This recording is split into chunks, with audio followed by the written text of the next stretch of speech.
juga. Jadi menurutku thrifting itu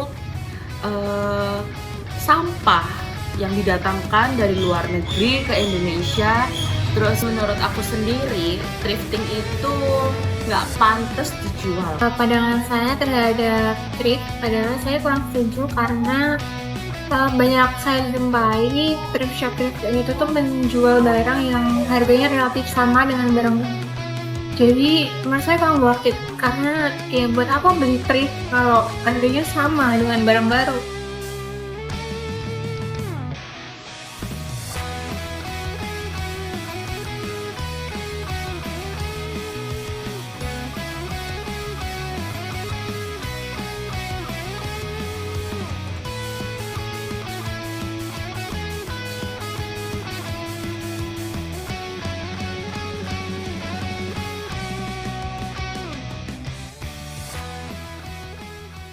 Halo teman-teman, sekarang aku lagi ada di Jalan Gombong.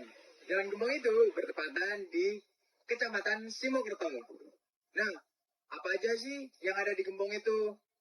Di Gembong sendiri itu kan tempatnya pasar barang second ataupun loa. Nah, di sini tuh menjual barang-barang second seperti baju second, celana juga, terus ada perabotan-perabotan rumah, ada alat transportasi yaitu sepeda sendiri. Nah, Gembong ini sudah legendaris di Surabaya. Tetapi Gembong juga memiliki beberapa stigma negatif. Stigma negatif yang ada di Surabaya ini itu Gembong seperti barang-barang sampah, juga barang curian, juga seperti hama dari sebagian masyarakat ini. Dari itu, saya Novel Nabil. Selamat datang di Deskonstruksi.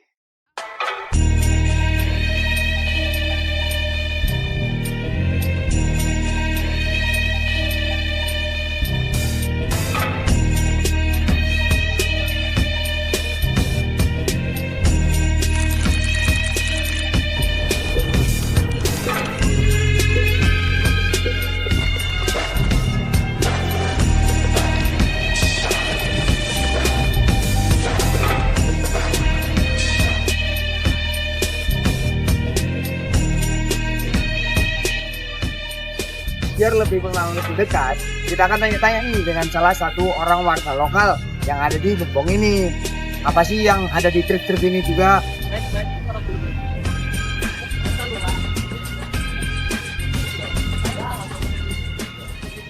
Bapak Abdurrahim, asli Jalan Kapasari 2527. Umur berapa Bapak? Umur sekarang 67 jalan. Dulu di sini Jalan Kapasari namanya. Jalan Kapasari. Kapasari. Tapi umumnya dipanggil Gembong. Umumnya orang main Gembong ke Gembong gitu. Ternyata aslinya Jalan Kapasari. Dulu jalan raya di sini tidak kelihatan. Belum ada res tengah ya. Batu tengah itu belum ada. Jadi di sini tenda, tanah tenda, jadi nggak kelihatan. Lampu merah pun nggak kelihatan.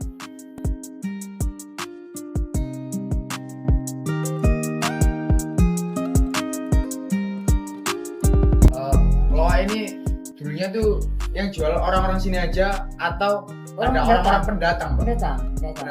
Pendatangnya ya asli Surabaya, asli Madura yang datang itu. Itu. Jadi sampai punya saudara di Madura, ambil saya punya dagang gini, ayo dagang sana ambil. Jadi tarik menarik lah, ada kotakan, ada yang tamang, ada yang ambil lah. Jadi lambat laun akhirnya Kapasari terkenal namanya Gembong. Jadi nggak ada namanya, ayo ke Kapasari nggak ada. Orang terkenal nggak, ayo ke Gembong. Iya. Udah berapa tahun sih Pak Gembong ini jadi tempat-tempat jual barang khas gitu? Ya kalau saya rasa lebih dari 10 tahun. Udah 10 tahun. Lebih dari 10 tahun. Bapaknya sudah berapa tahun tinggal di kawasan Karena ini? saya lahir di sini 57.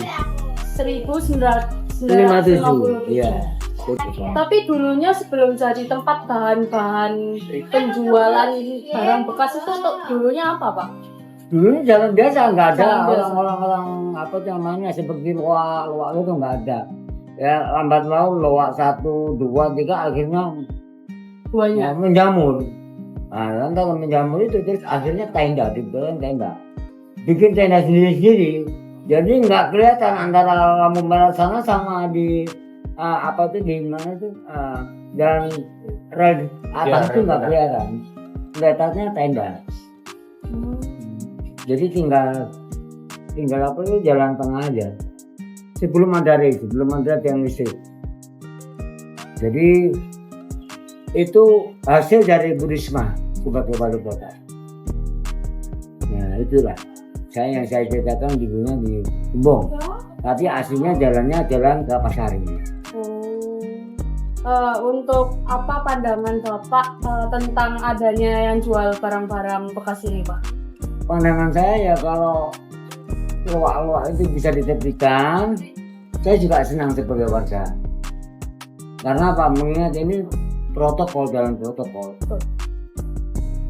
Ya, saya mengajukan sebagai wali kota yang baru Pak Eri itu harus bisa turun ke lapangan melihat situasi kondisi di Jalan Kapasari, namanya Gembong, terkenalnya nama Gembong. Berarti Bapak pengen kawasan Kapasari atau Gembong ini tidak seperti sekarang ini ya? Harus tertib, Harus tertib. Iya, saya minta. Ya saya mohon dari wali kota yang baru, saya sebagai warga Indonesia yang baik untuk menyampaikan Gembong ini supaya tertib bagaimana.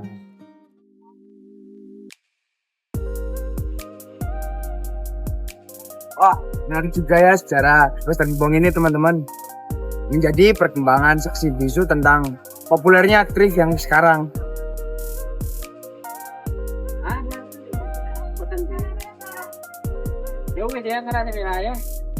Wah, kita kan udah menelusuri jalan yang ada di Gembong ini.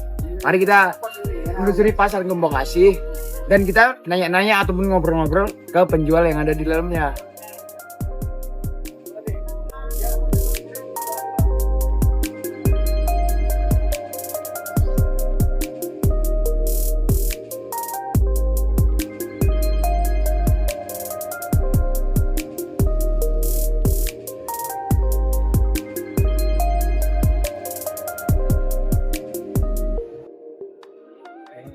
Oh, boleh tahu nama Bapak siapa ya? Bapak Samsul. Bapak Samsul. Iya. Oke. Sejak kapan sih Pak jualan thrift ini? Ya selama 3 tahunan lah lebih. 3 tahun lebih Ya. ya. Kenapa lebih memilih jualan thrift ini sendiri Pak? Ya karena kan dulu di pinggir jalan. Oh Ya ya. jualannya di pinggir jalan. Jadi dikasih tempat kan. Tempat lahan dikasih lahan dan tidak boleh gitu loh. Kalau aslinya lah enak di pinggir jalan. Kalau di pinggir jalan itu ada apa itu? Orang lewat ya. Orang lewat tuh lihat kalau cocok beli, tidak cocok tinggal berangkat lagi. Enaknya kalau di sini kan tidak kepanasan. Gitu. Oh gitu. Iya. Kalau di depan itu mulai dari tahun berapa Pak? Kalau boleh tahu? Kalau di depan tuh lama banget. Masih sebelum saya belum lahir udah ada kalau pasar Gembong. Itu ya. Iya. Tahun berapa emang Pak? Kalau boleh tahu? Kalau tidak salah itu lama banget itu. Udah lama pokoknya Pak. Iya pokoknya sudah lama banget lah. Pasar Gembong ini kan kebanyakan jualan kayak barang bekas itu kayak baju-baju gitu. Iya baju-baju banyak. Kenapa Bapak ini lebih memilih jam? Apakah lebih menguntungkan gitu Pak? Ya namanya apa itu namanya usaha kan dari dulu dari apa saya memang kayak gini. Soalnya kalau kerja yang lain saya enggak bisa nggak Oh, tahu. gitu. Iya. Lebih memilih jualan jam berarti Iya ya? soalnya kan pelajar gitu. Iya. Terus kenapa kok jualannya ini di Gembong nggak di tempat-tempat lain gitu Pak? Ya nggak tahu gitu loh. Soalnya kalau di tempat lain itu kan kontrak apa gimana, ya dapat dari mana modal kan gitu. Iya. Pak, gitu aja Pak ya. Terima Iya kasih iya, Pak ya. terima kasih sama-sama.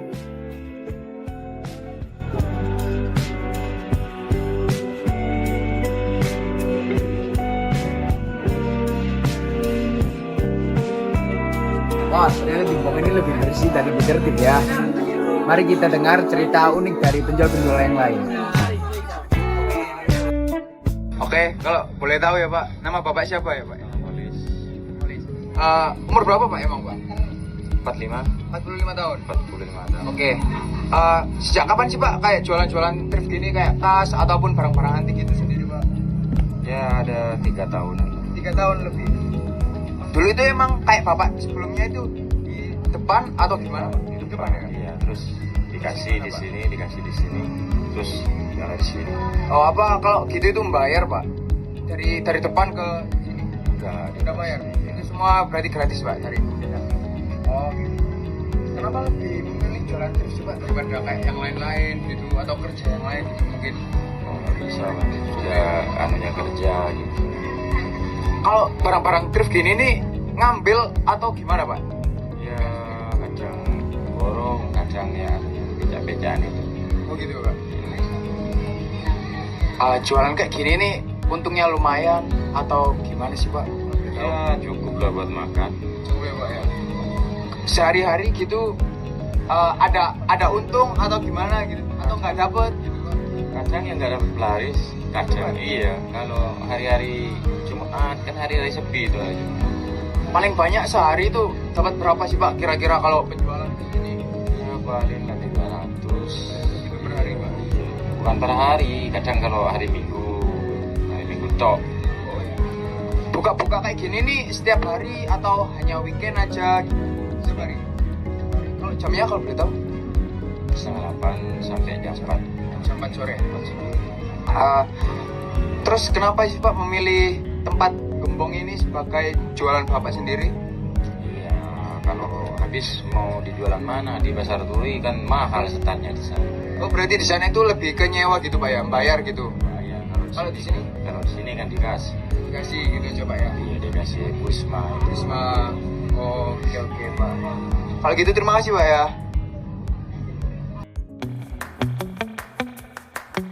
Nah, setelah mendengar cerita unik dari para penjual, mereka itu mampu menghidupi keluarganya. Nah, sekarang kita cari pembeli yang ada di sekitar gembong sini. Oke. Boleh tahu masnya ini siapa ya namanya? Mas saya Tan dari daerah Kampasan Pak. Oh, dari Kampasan ya? Boleh tahu nggak sih Mas alasan Masnya itu membeli thrift ini? Ya kalau dari saya sendiri ya Pak, saya sendiri sih ya penasaran aja gitu. Karena tren sekarang kan banyak orang yang membeli barang lama, barang bekas. Saya juga cari tahu loh apa sih barang bekas itu manfaatnya gitu. Oh gitu ya. Kan apa bedanya mbak yang baru gitu. Ya.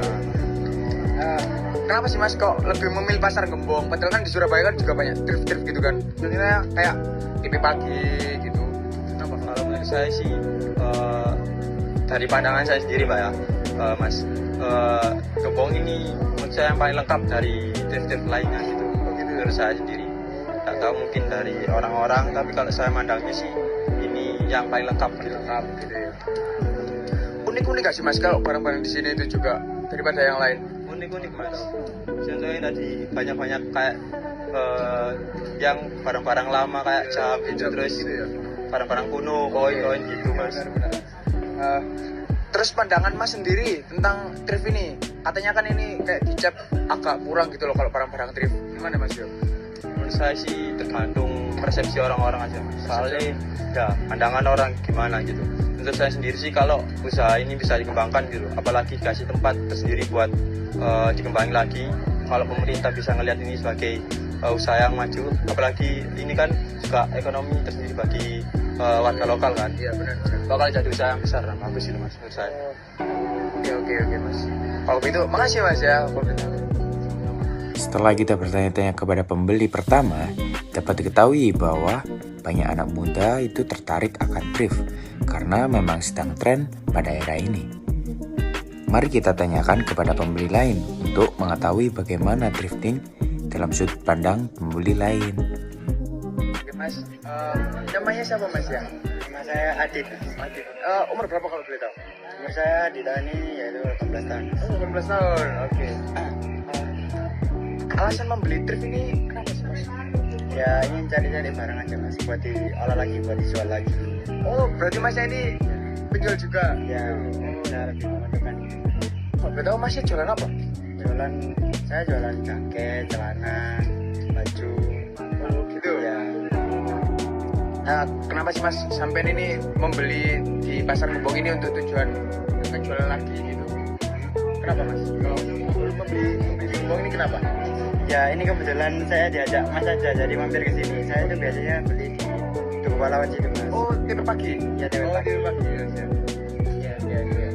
Terus pandangan Masnya sendiri tentang barang-barang thrift ini itu gimana Mas?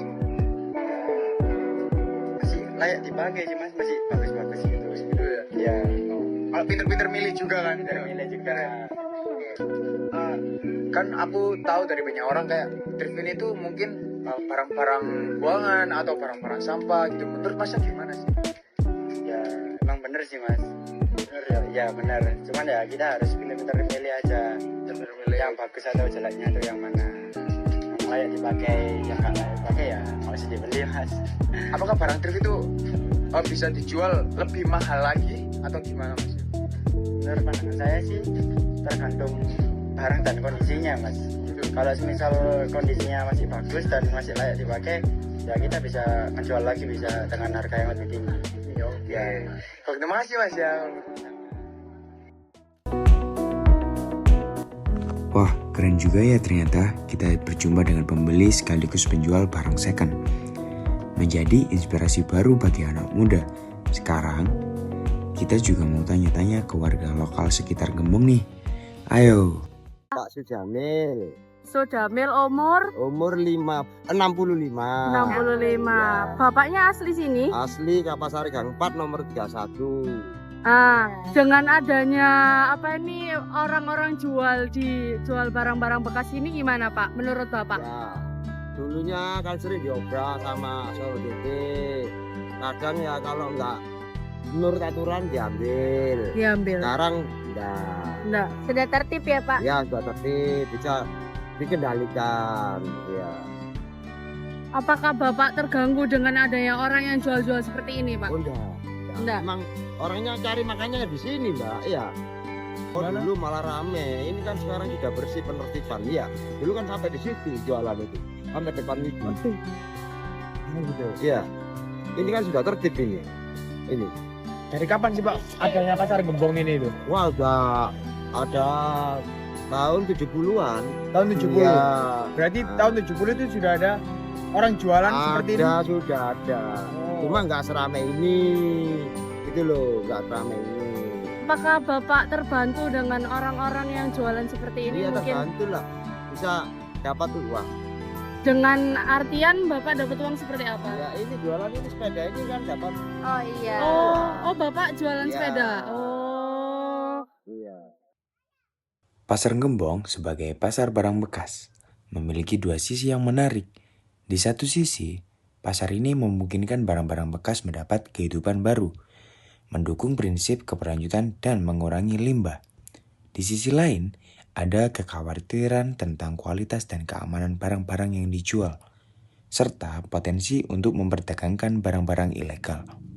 Namun, dengan regulasi yang tepat dan kesadaran konsumen, Pasar Gembong bisa menjadi contoh bagaimana kita dapat mendaur ulang dan memberi nilai baru pada apa yang sudah ada. Pilihan di tangan kita. Mari kita manfaatkan potensi pasar ini dengan bijak dan bertanggung jawab. Nah, menarik banget gak sih yang ada di Gembong ini? Dari para penjual, pembeli maupun orang-orang yang ada di sekitar. Nah, masih banyak perspektif yang baik. Dari para penjual ini mengatakan kalau sebagai mata pencariannya juga. Tapi ada beberapa orang itu mengatakan kalau thrift ini agak sedikit kurang bagus dengan barang-barang yang bekas, kualitas juga kurang. Dari itulah Gembong ini banyak memiliki perspektif atau sudut pandang berbeda dari orang-orang. Saya Novel Nabil dari Dekonstruksi. Sampai jumpa.